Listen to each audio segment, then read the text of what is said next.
My channel, Saurabh Sharma. Welcome back to my channel. I am Saurabh Sharma, a botanist, a teacher and a biologist too now.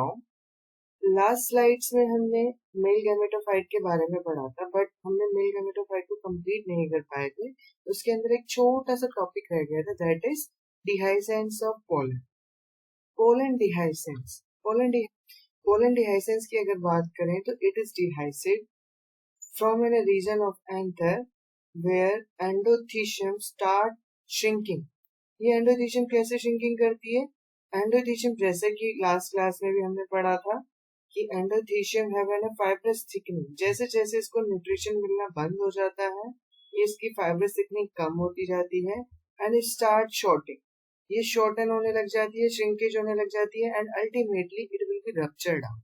तो anther lobe की जो endothecium है वो stomium reason से, आप यहाँ पे क्लियरली देख रहे हो कि एंडोथीशियम जितनी भी वॉल लेयर है, कोई भी लेयर टूटेगी तो उसके साथ और भी लेयर्स टूट जाती है। तो endothecium will be start rupturing at the region of stomium. Stomium region पे ये टूट जाती है, जहां से आपके पोलन ग्रेन्स डिहाइसेंस हो जाते हैं। अब अगर हम बात करते हैं पोलन एलर्जी की, काफी लोगों को आपने देखा होगा कि उनको पोलन एलर्जी होती है। हल्के से पोलन आते ही या बारिशों के दिनों में, रेनी सीजन्स में, and they start sneezing because they have a pollen allergy। ठीक है, क्योंकि रेनी सीजन में ही ज्यादा पोलन लिबरेट होते हैं, बिकॉज प्लांट्स क्या है, प्लांट्स तभी फ्लावरिंग करते हैं when they have an fear, और रेनी सीजन में प्लांट्स को ज्यादा फियर रहता है। तो पार्थेनियम एक जिसको हम कैरेट घास भी कहते हैं, it is in a common weed present in valley flora, और बहुत से फ्लोरा में भी मिलेगा, बट दिल्ली फ्लोरा में कॉमनली मिलेगा। वेस्ट साइड दिल्ली में अगर आप जाओगे तो वहां ज्यादा मिलेगा। ये क्या होता है, ये parthenium is not an native of India. जब इंडिया में ग्रीन रेवोल्यूशन चला था, उस टाइम पर वीट की डेफिशिएंसी हो गई थी इन इंडिया, तो कुछ इम्पोर्टेड फीड वीट को एक्सपोर्ट किया गया था आउटसाइड से। तो पार्थेनियम उस वीट के साथ कंटामिनेट होकर आ गया। ठीक है, तो ये इंडिया में जो कंटामिनेट होकर आ गया, now it is an alien species, एक तरह से कहेंगे इंडिया में के लिए उस टाइम एलियन स्पीशीज थी। Now it is present widely, और ये वाइडली ग्रो करता है बहुत ज्यादा, and it is now known as wheat.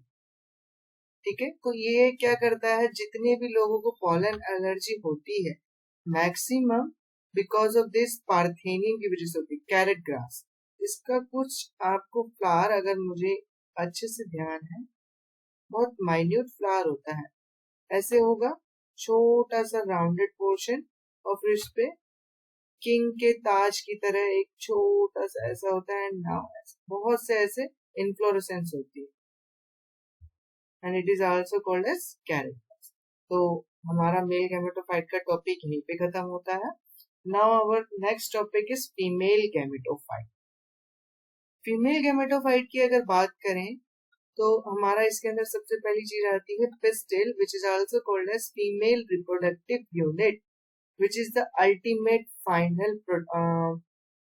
final thing, because of that plants to pistil, female reproductive unit. It consists of a three parts generally: stigma, style, ovary। Generally क्या मतलब, अगर मैं कहूँ angiosperm की बात करें, फ्लावरिंग प्लांट्स की बात करें, तो it consist only three parts: stigma, style, ovary, and you can see directly with the help of a naked eyes। Stigma क्या है? स्टिग्मा बहुत तरह का होता है, बाइबिफिड भी होता है, ट्राइबिफिड भी होता है, इट कैन फेदरी आल्सो। आप देखोगे उन और प्लांट्स का स्टिग्मा जिनके प्लांट्स कलर्ड तो हैं, लेकिन they do not have an lots of pollens, मतलब वो लॉट्स ऑफ पोलन्स रिलीज नहीं कर रहे, उनका स्टिग्मा बहुत फेदरी होता है। तो स्टिग्मा एक्चुअल में क्या करता है, it just act as an landing platform. जैसे एयरपोर्ट पे आपका एयरपोर्ट ट्रैक्स तो क्या कराते हैं, जो प्लेन्स को लैंडिंग कराते हैं, like that stigma also providing platform for landing pollen grains, and it is sticky in nature, and it also release some chemicals, like जैसे मैंने आपको बताया था एक कैलेज एंजाइम होता है। ठीक है, this enzyme is released from endothecium layer as well as stigma, not endothecium, मैं कहूंगा कि एंथर की वॉल लेयर से रिलीज होता है कैलिस सम अमाउंट में, जो क्या करता है जर्म पोर को, जो पोलन ग्रेन में जर्म पोर है वहां पे जो कैलोज है उसको डिग्रेड करने में हेल्प करता है। अब अंदर से तो डिग्रेड हो गया, आउटर साइड से भी डिग्रेड होना बाकी है, तो ये आउटर साइड से डिग्रेडिंग में स्टिग्मा रिलीज करेगा, and stigma releasing also some chemical which do pollen pistil interaction. ठीक है, तो पोलन पिस्टिल इंटरैक्शन में हम वो पढ़ेंगे। Now I am moving forward. Style क्या है? स्टिग्मा तो आपका मैंने बताया था, it is in landing platform. Style is in elongated filamentous part है, इसी फिलामेंटस पार्ट से आपका पोलन ट्यूब स्टिग्मा से जर्मिनेट होता हुआ माइक्रोपाइल रीजन में एंटर करता है। तो ओवरी की अगर बात करें, जैसे कि स्टाइल का मैंने आपको बता दिया स्टाइल के बारे में, it is an elongated filamentous part जिससे आपका पोलन ट्यूब पाथ फॉलो करता हुआ माइक्रोपाइल रीजन से ओव्यूल में एंट्री करता है। ठीक है, तो style is an not in a hollow. आप सोच रहे हो कि पोलन ट्यूब की एंट्री होती है, तो style is not in a hollow, it is solid in nature but completely solid नहीं होता। पोलन ट्यूब से कुछ एक्चुअल में केमिकल रिलीज होते हैं, and that chemical hydrolysing the internal structure of style. ठीक है, ये हाइड्रोलाइट करेंगे इंटरनल स्ट्रक्चर को स्टाइल के, और साथ में आप ये भी कह सकते हो कि pollen tube eating the internal structure of style for moving forward and enter into an micropylar region of an ovule. तो ओव्यूल की अगर मैं बात करूं, ओव्यूल क्या है? Ovule are present inside the ovary, and as यहाँ पर आप देख रहे हो कि ओव्यूल का अरेंजमेंट हमने 11th में अगर आप लोगों ने पढ़ा होगा, तो arrangement of an ovule is called an presentation. ठीक है, तो जितने ओव्यूल्स यहाँ पर आपको दिख रहे हैं उतने सीड प्रोड्यूस होंगे। क्लियर है बेटा? उतने ही सीड प्रोड्यूस होंगे और उतनी ही पोलन ट्यूब्स एंटर करेंगी माइक्रोपाइल रीजन से ओवरी में। ऐसा नहीं है कि आपका एक ही ओवरी है तो एक ही पोलन ट्यूब एंट्री करेगी। अगर आप देखोगे किसी वाटरमेलन में 100 अमाउंट में सीड्स 100 सीड प्रेजेंट है, तो उसके अंदर 100 पोलन ट्यूब की एंट्री हुई होगी। क्लियर है? ठीक है, अब मैं आगे चलता हूँ। Sexual reproduction in flowering plant में नेक्स्ट टॉपिक आपका आता है गाइनोशियम। गाइनोशियम जिसको हम कार्पल भी बोलते हैं। अगर प्लांट कार्पिलेट है, देखो androecium is the male reproductive part and gynoecium is the female reproductive part. अगर प्लांट कार्पिलेट है तो उसे हम कार्पिलेट कहेंगे, यानी उसके अंदर फीमेल रिप्रोडक्टिव ऑर्गन प्रेजेंट है। This carpel can be one or many, एक से ज्यादा भी हो सकते हैं और एक भी हो सकता है। अगर एक है तो सिंपली हम उसको मोनोकार्पलरी कह देंगे। Mono means single and carpellary means carpel. अगर एक से ज्यादा कार्पल्स प्रेजेंट है प्लांट में, तो it can B of two types. जैसे कि आप यहाँ देख रहे हो, एक से ज्यादा कार्पल्स प्रेजेंट हैं, but all the carpels are fused. जितने भी कार्पल हैं सारे फ्यूज हैं। ऐसी कंडीशन को हम सिनकार्पस कहते हैं, जिसके अंदर सारे कार्पल फ्यूज, क्योंकि सिन मीन्स फ्यूजन। और ऐसी कंडीशन जिसमें एक से ज्यादा कार्पल प्रेजेंट हो but these carpels are remain free, उस कंडीशन को हम एपोकार्पस कहते हैं। तो सिनकार्पस का एक अच्छा सा एग्जांपल आपको देता हूँ, पॉपी प्लांट, जिसको हम ओपियम भी कहते हैं। It have an hallucination property, and इससे आपको मॉर्फिन, हेरोइन, बहुत से वेरियस ड्रग्स प्रोड्यूस करते हैं। तो पॉपी प्लांट का जब आप बर्ड देखोगे इतना ब्यूटीफुल होता है और ऐसी शेप का होता है।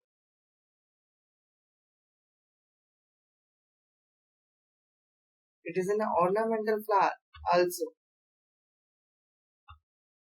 और इस पे ऐसे ऐसे कट लगाए जाते हैं, इससे लेटेक्स रिलीज होता है और ये लेटेक्स बाद में यूटिलाइज होता है ड्रग्स प्रोड्यूस के। चलिए हम आगे बढ़ते हैं। मेगास्पोरेंजियम यानी ovule, which is the ultimate thing from which seeds are produced. तो ओव्यूल्स फर्टाइल होते हैं तो क्या प्रोड्यूस करेंगे? सीड्स। लेकिन आजकल तो सीडलेस फ्रूट्स दिखते हैं, तो वो भी हम आगे जाके पढ़ेंगे कि सीडलेस फ्रूट्स कैसे प्रोड्यूस होते हैं। तो जो ओव्यूल प्रेजेंट है इनसाइड एन ओवरी, वो आपकी प्लेजेंटा से अटैच्ड है। ठीक है, प्लेजेंटा से अटैच्ड है एक स्टॉक लाइक स्ट्रक्चर से, जिसको हम बोलते हैं फ्यूनिकल। ठीक है, इसको हम क्या बोलेंगे? फ्यूनिकल। तो फ्यूनिकल इज दिस।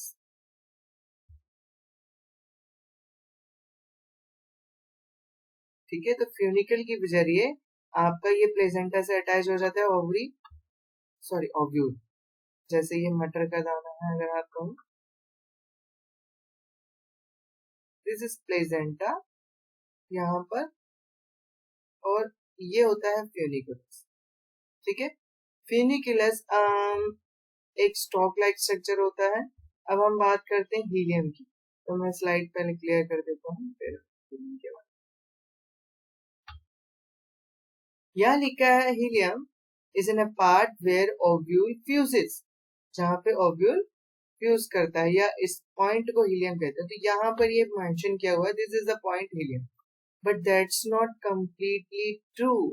क्योंकि अगर आप ग्राम देखोगे, सीजर सेटिवम देखोगे, साइजर देखोगे, तो यहाँ पर जो एक ब्लैक सा पोर्शन होता है that is known as an hilum, ये हीलियम कहलाता है। ठीक है, तो एक्चुअल में this point is not just in hilum. तो यहाँ पे जब आपका ओव्यूल फ्यूज कर रहा है फ्यूनिकल से जब फ्यूज कर रहा है, तो उस रीजन को हम हीलियम कहते हैं। तो दिस इज कम पूरा टोटली, ये पूरा फ्यूजन हो रहा है ना, इस पूरे पोर्शन को हम हीलियम कहते हैं। ठीक है, next slide.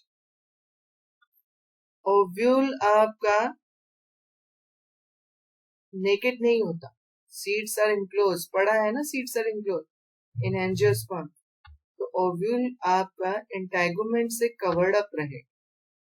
It can be one and it can be two depending on the species. One होगा तो यूनिटैगमिक, अगर टू होगा तो बाइटैगमिक।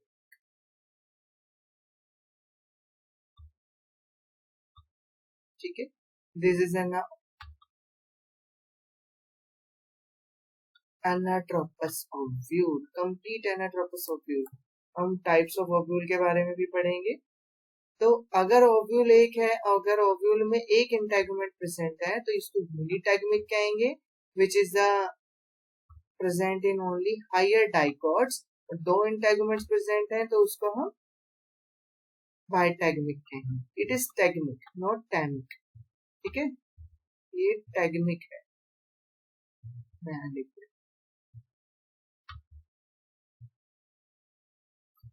एग्जाम्पल बायोटेक्निक का मोनोकोट्स होता है, बिकॉज मोनोकोट्स क्या है, आप देखो कि जितने भी सीरियल्स हैं, जितने भी प्रिमिटिव डाइकॉट्स हैं, they can not withstand itself. वो बहुत छोटे से होते हैं, या वो ठीक से प्रॉपर खड़े भी नहीं हो पाते। उनके ओव्यूल को प्रोटेक्शन हाई अमाउंट में चाहिए as compare to higher dicots, क्योंकि हायर डाइकॉट्स के फ्रूट्स को इतनी प्रोटेक्शन नहीं प्रोवाइड चाहिए होती। तो दे जस्ट कैन, मतलब वो अपना वन एंटागोमेंट से काम चला सकते हैं। लेकिन जो नहीं चला सकते then they form into antagonists. These are protective in nature and do protection of an ovule. अब आप जो नॉर्मली दिखेगा एनाट्रोपस ओव्यूल में, इस लाइक स्ट्रक्चर, ये आपको कुछ स्ट्रक्चर दिख रहा है एनाट्रोपस। एक ये रहा आपका हीलियम पोर्शन जहां से फ्यूनिकल अटैच्ड है ओव्यूल से। ये जो स्ट्रक्चर से दिख रहा है, जिसमें मैंने अभी रेड रेड चलाया है और येलो, ये पिंक कलर का था, व्हाट इज दैट? किसी भी ओव्यूल को ऐसे कनेक्ट होना, देखो ये इतना एनाट्रोपस ओव्यूल का जो स्ट्रक्चर आप देखोगे ना बच्चों, तो आप देखोगे कि how it is form, this is called as an plant engineering. ऐसा कुदरत का करिश्मा है, समझ लीजिए कि ये कैसे बना है। इतना हैवी स्ट्रक्चर जस्ट इतने वीक पोर्शन से कैसे हैंगिंग कर रहा है, हाउ इज दैट पॉसिबल? तो ये पॉसिबल होता है because of this structure, and this structure is called raphe. और ये क्लियरली सिर्फ आपको एनाट्रोपस ओव्यूल में ही दिखेगा, क्योंकि ये देखो this portion is very heavy, तो इसको आपको क्या करना है, इसको स्टेबिलिटी प्रोवाइड कराने के लिए ताकि ये नीचे ना झुके, इस पोर्शन को बहुत स्ट्रॉन्ग होना पड़ेगा। तो इसलिए यहाँ से एक रॉड पास ऑन होती है, that rod is called as an graphic. Slide clear, ठीक है। बहुत ही प्यारा प्लांट इंजीनियरिंग का एक कुदरत का करिश्मा ही समझिए। देखिए यहाँ पे क्लियरली दे रखा है rapid structure of an ovule, this is an ultra structure of an ovule, जहां पर आप न्यूक्लियस देख रहे हो, 2 इंटेगुमेंट्स देख रहे हो। ओव्यूल का भी स्ट्रक्चर बहुत क्लियर है, this is ultra structure of ovule, not ovule, ovary compound, ठीक है, नॉट जस्ट ओवरी, ओव्यूल ही ले लीजिए आप उसको, ओवरी का यहाँ पे है ओव्यूल, जहां पर आपको अंदर एम्ब्रियोसैक में एंटीपोडल सेल्स दिख रहे हैं, सेंट्रल सेल्स भी दिख रहे हैं, एम्ब्रियोसैक भी दिख रहा है, और एग भी दिख रहा है, और सिनर्जिड्स भी दिख रहे हैं। That's so beautiful. और जो ओपनिंग है जिसके जरिए पोलन ट्यूब एंटर करता है इस और फ्यूज करता है इस एग से, उस ओपनिंग को हम माइक्रोपाइल कहेंगे, और उसके टोटली जस्ट अपोजिट एंड को हम कैलेजल एंड कहेंगे या कैलेजल कहेंगे, कैलेजल। तो ये कैसे याद करना है आपको, तो एंटीपोडल सेल्स जहां पे प्रेजेंट है उसके एडजेसेंट में आपके कैलेजा प्रेजेंट होता है, और सिनर्जिड्स और एग के एडजेसेंट में आपका micropyle present, and this is the portion of hilum जहां से funiculus attached. Types of ovule, there are 6 types of ovule present in highly angiosperm, या ये कह सकते हो फ्लावरिंग प्लांट से प्रेजेंट है। सेकंड नंबर पे आपका एनाट्रोपस ओव्यूल रखा है, which is the mostly present in angiosperm. First पे आपका रखा है ऑर्थोट्रोपस, ठीक है। ऑर्थोट्रोपस में क्या है, आप देखोगे जो माइक्रोपाइलर रीजन है और जो फ्यूनिकुलस है उसके बीच में 180 डिग्री का ऑलमोस्ट एंगल बना हुआ है, टोटली जस्ट अपोजिट है, ठीक है। लेकिन एनाट्रोपस देखो, एनाट्रोपस का ये है फ्यूनिकुलस और ये है आपका माइक्रोपोलर रीजन। तो देखूं अगर मैं, तो ये अप्रोक्सीमेटली 15 डिग्री का एंगल बना रहा है फ्यूनिकुलस के साथ, ठीक है। और अगर हम हेमी एनाट्रोपस देखें तो टोटली 90 डिग्री का एंगल है, कंप्लीटली 90। ये फ्यूनिकुलस है, ये आपका कैलेजल, एंड दिस आर माइक्रोपोल। अब कंपाइलोट्रोपस में क्या होता है, आपका ट्विस्टिंग होगी, इंटेगुमेंट जो है वो ट्विस्ट कर गए हैं, देखो क्लियरली विजिबल है, इंटेगुमेंट ट्विस्ट कर गए हैं, और जो एम्ब्रियोसैक है वो ट्विस्टिंग की जगह टिल्टिंग हो गया, ठीक है, टिल्ट हो गया, हल्का सा मुड़ गया, तो ऐसे में आप इसको कहेंगे कंपाइलोट्रोपस। एम्फीट्रोपस आप इजिली डिस्टिंग्विश कर सकते हो, क्यों, क्योंकि ये हॉर्सशू मैग्नेट है, ठीक है, हॉर्सशू मैग्नेट ऐसी होती है, यहाँ पर आपका दोनों ही चीज ट्विस्टिंग कर गई है, इंटेगुमेंट्स भी और एम्ब्रियोसैक भी। अब हम बात करते हैं सर्सिनोट्रोपस की। ये देखो सर्सिनोट्रोपस इस नॉर्मली इसको कह सकते हो, यहाँ पर जो इंटेगुमेंट्स है, यहाँ पे माइक्रोपाइलर जो रीजन है वो कवर्ड अप है फ्यूनिकुलस, ठीक है। ये देखो एक राउंड अप ज्यादा हो गया, नॉर्मली कैसे प्रेजेंट होता है, नॉर्मली ऐसे ही प्रेजेंट होता है, ठीक है, लेकिन इसके अंदर ये चीज घूम के यहाँ से प्रेजेंट है, दिस इज द माइक्रोपाइलर, एक राउंड अप एक्स्ट्रा हो गया सर्सिनोट्रोपस। इसमें से मोस्ट कॉमनली एनाट्रोपस होता है जो हर एंजियोस्पर्म में मैक्सिमम मिलता है। नाउ हम आगे जा रहे हैं, डेवलपमेंट ऑफ मेगास्पोरोसाइट। मेल गैमेटोफाइट में पढ़ा था कि आर्किस्पोरियल सेल ही आपके अल्टीमेटली रिस्पॉन्सिबल होते हैं पोलन ग्रेन्स के प्रोडक्शन के लिए। तो यहाँ पर भी आपके हाइपोडर्मल सेल से क्या प्रोड्यूस हुए, आर्किस्पोरियल सेल, और ये दो चीजें बनाएगा, एक आउटर प्राइमरी वॉल और इनर स्पोरोजिनस सेल्स, जिसको हम मेगास्पोर मदर सेल भी कहते हैं। मैंने पहले भी बताया, जहाँ मदर आ जाए वर्ड वहां पे मियोसिस होना ही होना है। ये एक मेगास्पोर मदर सेल है, ठीक है। मियोसिस होने की वजह से क्या हो रहा है, 4 मेगास्पोर मदर सेल बन जाते हैं।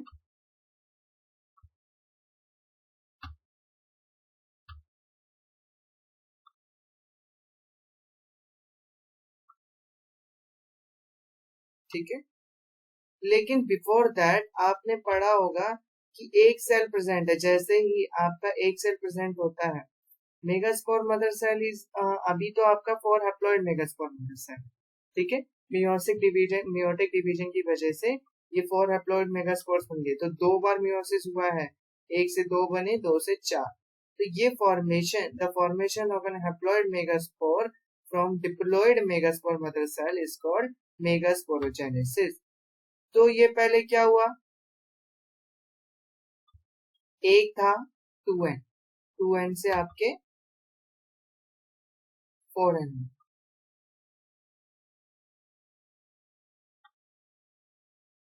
या ये 4n नहीं है, ये n जो है 4 4 में बन गया, यानी 4 हैप्लॉइड मेगास्पोर बन गया।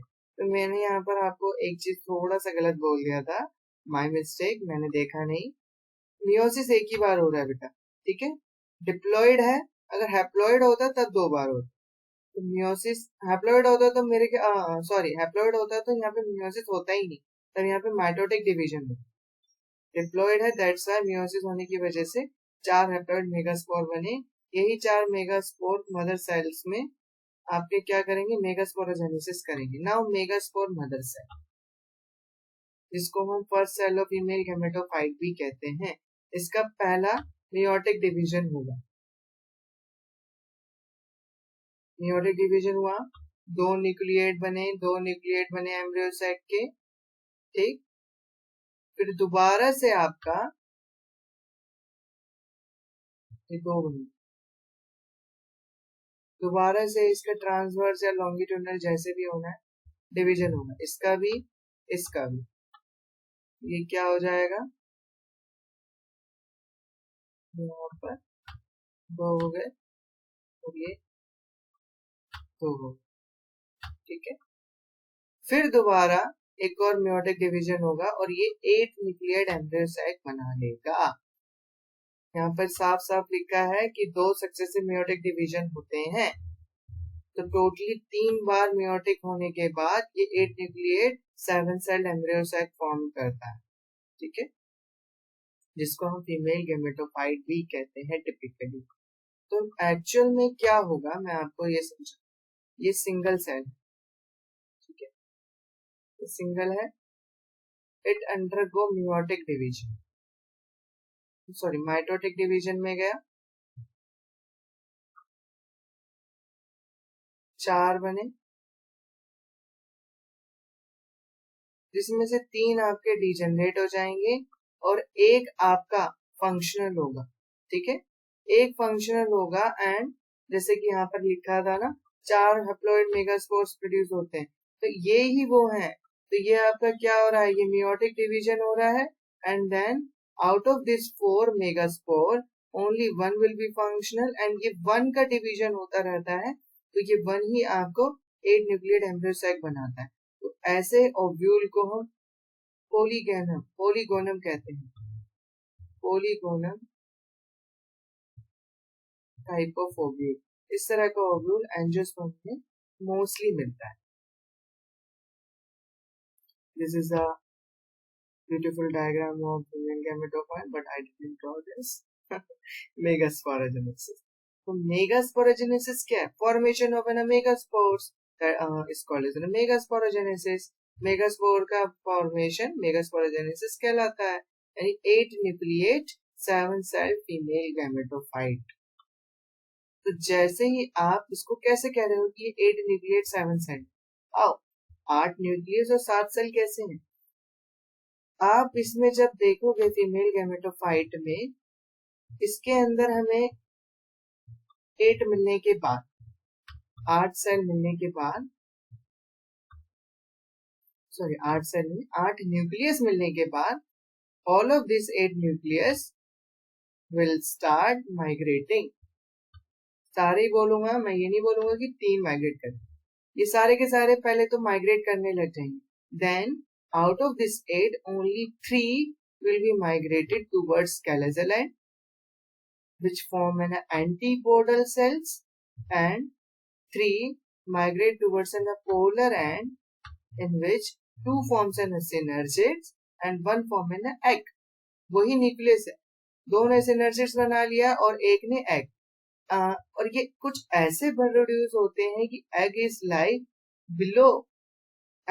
between this synergid, so that these synergids provide a protection to this egg, ताकि ये synergids egg को protection provide करा सके. And the rest of the 2 nuclei remain suspended into the center. Centre में ही suspended रहेंगे, यानी सेंट्रल सेल में ही suspended, जिनको हम पोलार न्यूक्लियाई कहते हैं. ठीक है, तो कितने न्यूक्लियस हो गए? 3 to 6 and 2 8 न्यूक्लियस. और ये आपका एक सेल, 1 2 3 सेल, ये 4 सेल हो गए, 1 2 3 6 सेल, और ये 7 सेल. इन दोनों को हम एक सेल का. ठीक है, तो ये दोनों न्यूक्लियस हैं, और न्यूक्लियस है तो इनका सेल कहाँ है? ये पड़ा, ये रहा इनका cell. This is called as the central cell. Synergids contain करता है फिलिफॉर्म एप्रेटस. मेगास्पोरोजेनेसिस, तो ये मेगास्पोरोजेनेसिस कवर्ड अप हो जाएगा, फिर मैं आपको नेक्स्ट क्लास में पोलन पिस्टिल इंटरेक्शन पढ़ाऊंगा. तो दिस इज तो इतना और कर लेते हैं. तो जो आपके रिमेनिंग 2 न्यूक्लियाई जैसे मैंने बताया वो पोलर न्यूक्लियाई कहलाते हैं. वो एम्ब्रियो साइट में सेंटर में ही रहते हैं, and now called as central cell. और ये आप देखोगे जब डबल फर्टिलाइजेशन करोगे, जिसमें आपका one of the male gamete fuses with this egg and the second male gamete fuses with this polar nuclei, जो डिप्लॉइड सेकेंडरी न्यूक्लियस बनाता है. ठीक है, वो हम नेक्स्ट क्लास में करेंगे. This is the ultimate structure of female gametophyte, which is also called as 8 nucleate 7 cell. I hope so you like my video. Please subscribe it and give me a more like so that I'll post a more video about of biology. ठीक है, thank you so much and keep healthy.